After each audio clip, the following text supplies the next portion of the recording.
दुर्गा सप्तशती के प्रथम अध्याय में मेधा ऋषि द्वारा राजा सुरथ और समाधि को भगवती की महिमा बताया गया है।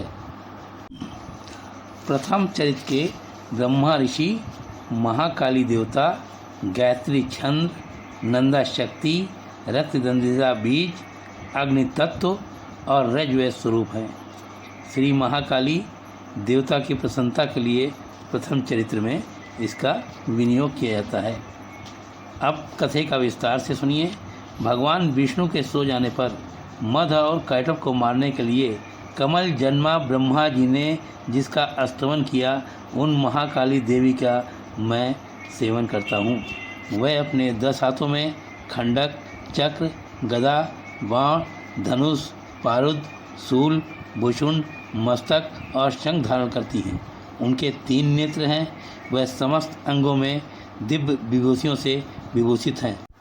उनके शरीर की कांति नीलमणि के समान है तथा वह 10 पैरों और 10 मुखों से युक्त हैं। ब्रह्मा जी बोले, सूर्य के पुत्र सर्वाण जो 8वें मनु कहे जाते हैं, उनकी उत्पत्ति की विस्तार पूर्वक कहता हूँ, सुनो।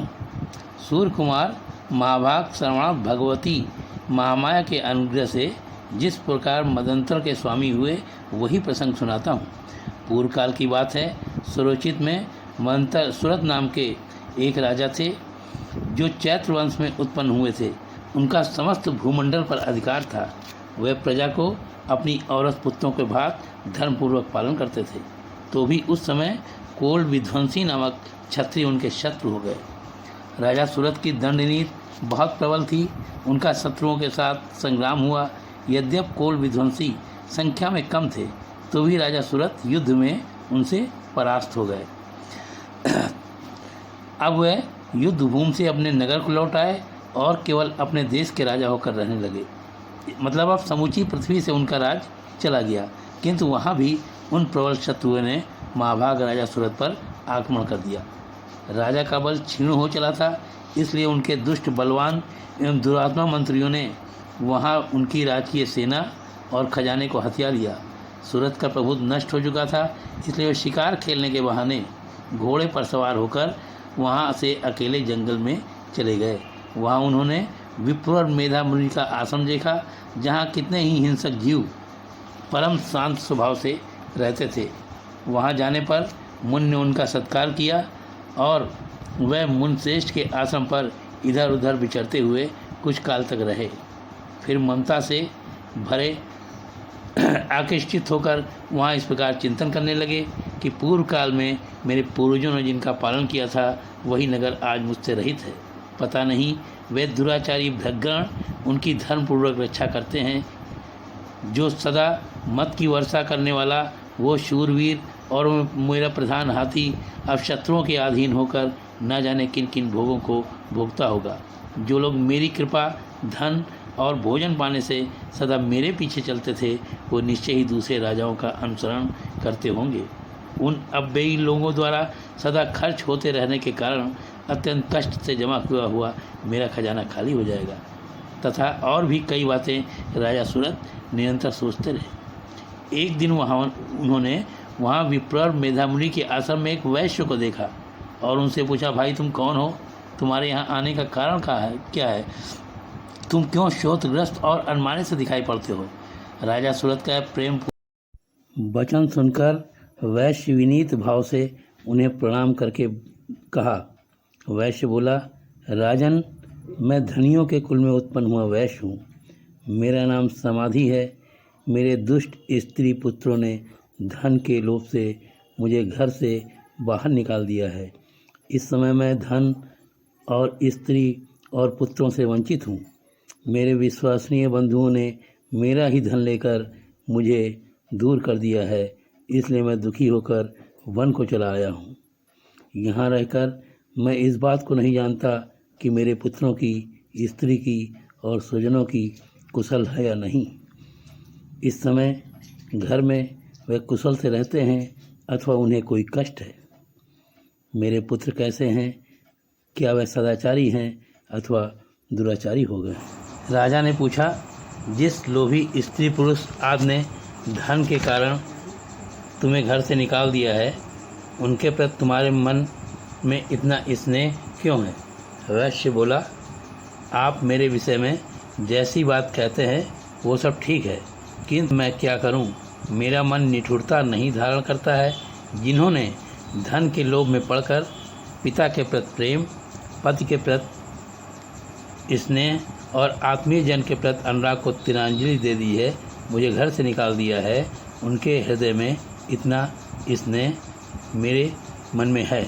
महामते, गुणहीन बंधुओं के प्रति भी मेरा चित्त इस प्रकार प्रेममग्न हो रहा है, ये क्या है? इस बात को मैं जानकर भी नहीं जान पाता। उनके लिए लंबी सांसें ले रहा हूँ। मेरा हृदय अत्यंत दुखित हो रहा है कि उन लोगों के मन में प्रेम का सर्वथा अभाव है, तो भी उनके प्रति मेरा मन निठुर नहीं हो पाता है।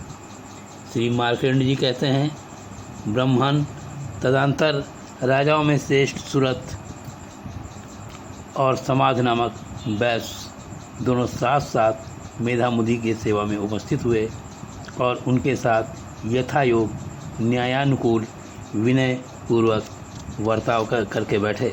तत्पश्चात वैश्य और राजा ने कुछ वार्तालाप आरंभ किया। राजा ने कहा, भगवान, मैं आपसे एक बात पूछना चाहता हूँ, उसे बताइए। मेरे चित्त अपने अधीन न होने के कारण वो बात मेरे मन को बहुत दुखी कर रही है। जो राज्य मेरे हाथ से चला गया, उसके संपूर्ण अंगों में मेरी ममता बनी हुई है। मुनिश्रेष्ठ, ये जानते हुए भी कि अब वो मेरा नहीं है, अज्ञानी की भांति मुझे उसके लिए दुख होता है, ये क्या है? इधर ये वैश्य भी अपने घर से अपमानित होकर आया है। इसके पुत्र, स्त्री और भृगगणों ने इसका साथ छोड़ दिया है, स्वजनों ने इसका परित्याग कर दिया है, तो भी उनके प्रति ये हार्दिक स्नेह रहता है। इस प्रकार ये तथा मैं दोनों बहुत दुखी हैं, जिसमें प्रत्यक्ष दोष देखा गया है। इस विषय के लिए भी हमारे मन में ममता जनित आकर्षण पैदा हो रहा है। महाभाग, हम दोनों समझदार हैं, तो भी हम में जो मोह उत्पन्न हुआ है वो क्या है?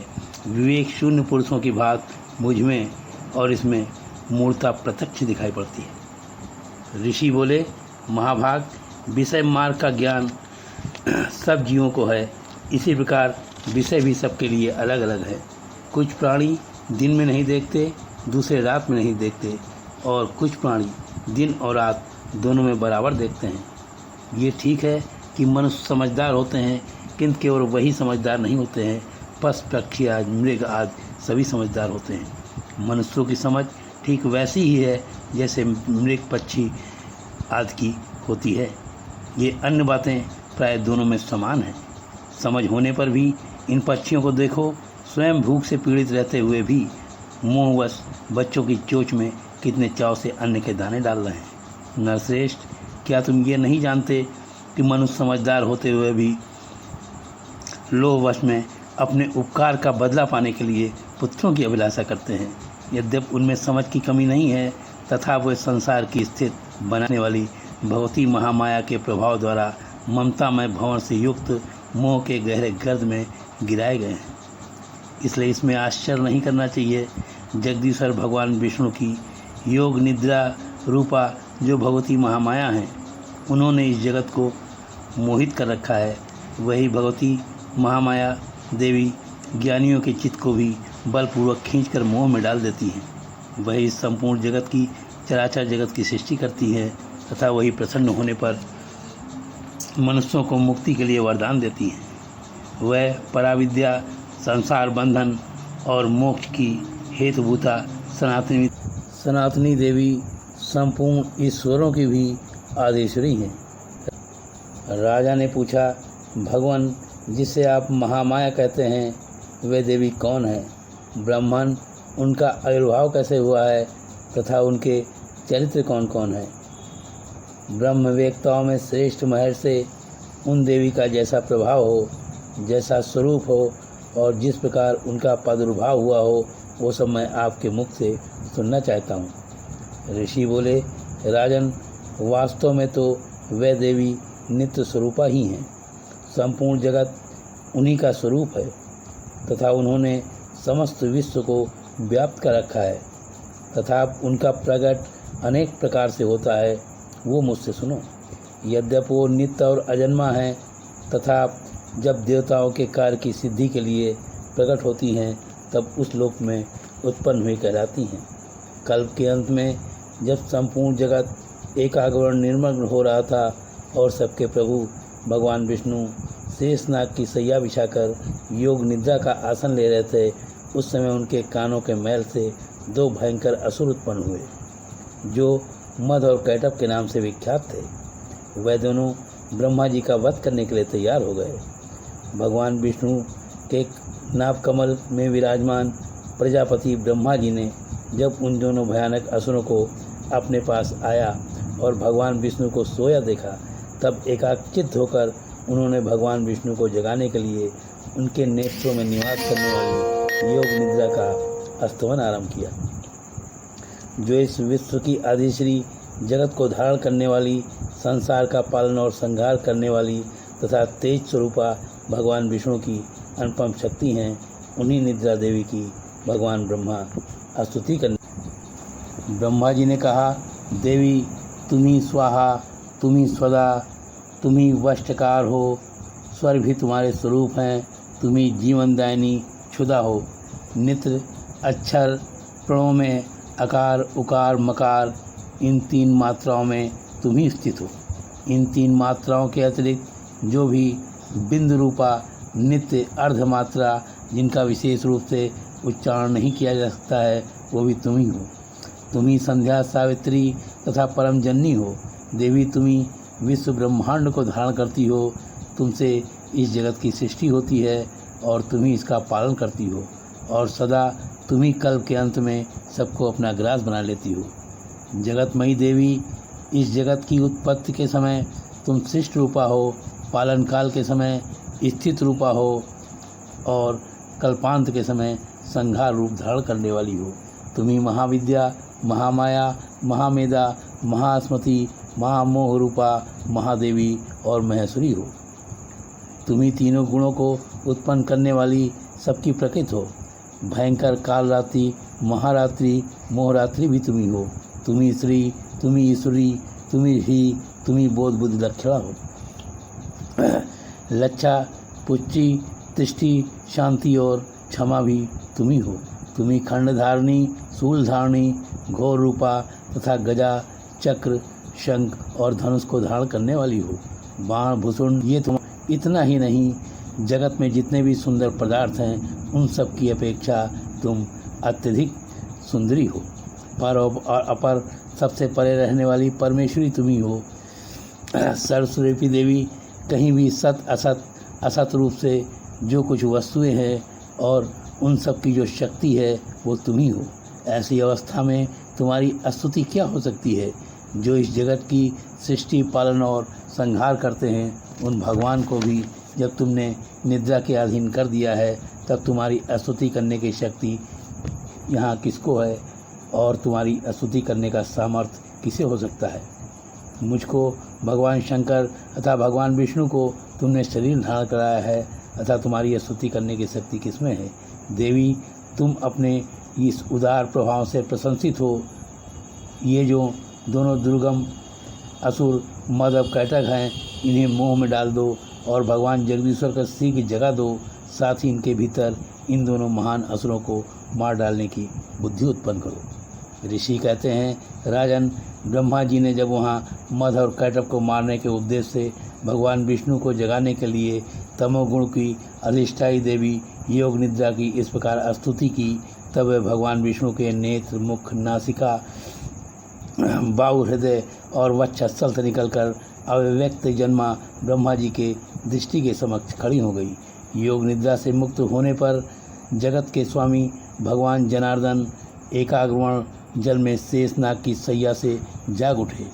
फिर उन्होंने उन दोनों महान असुरों को देखा। वह दुरात्मा मद और कैटभ अत्यंत बलवान और पराक्रमी थे और क्रोध से लाल लाल आंखें किए हुए ब्रह्मा जी को खा जाने का उद्योग कर रहे थे। तब भगवान श्री हर ने उन दोनों के साथ 5000 वर्षों तक केवल बाहु युद्ध किया। वह दोनों भी अत्यंत बलवान और बल के कारण उन्मत्त हो रहे थे। इधर महामाया ने भी उन्हें मुंह में डाल रखा था। इसलिए भगवान विष्णु से कहने लगे, हम तुम्हारी वीरता से संतुष्ट हैं, हमसे कोई वर मांगो। श्री भगवान बोले, यदि तुम दोनों मुझ पर प्रसन्न हो तो मेरे हाथों मारे जाओ। बस इतना ही वर मांगा, वहाँ दूसरे वर से उनको क्या लेना। ऋषि कहते हैं, इस प्रकार धोखे में आ जाने पर जब उन्होंने संपूर्ण जगत में जल ही जल देखा, तब कमल नयन भगवान विष्णु से कहा, जहाँ पृथ्वी जल में डूबी हुई न हो, जहाँ सूखा स्थान हो, वहीं हमारा वध करो। ऋषि कहते हैं, तब तथास्तु कहकर शंख चक्र और गदा धारण करने वाले भगवान ने उन दोनों के मस्तक अपने जांघ पर रखकर काट डाले। इस प्रकार ये देवी माया ब्रह्मा जी की स्तुति करने पर स्वयं प्रकट हुई। अब पुनः उनके प्रभाव का वर्णन बताता हूँ, सुनो। इस प्रकार श्री मार्कंडेय पुराण में श्रवणामंतर नाम के देवी मधुकैटभ का मधुकैटभ वध नामक पहला अध्याय संपूर्ण हुआ। वीडियो अगर आपको पसंद आया हो तो इसको लाइक और सब्सक्राइब करें तथा बेल आइकन की घंटी अवश्य दबा दें, जिससे अगले वीडियो की नोटिफिकेशन आपको तत्काल मिल सके। क्योंकि ये वीडियो पूरे 13 अध्याय के साथ कीलक, कवच और अर्गलासोत को लेकर संपूर्ण दुर्गा सप्तशती पर बनाया गया है। ये आपको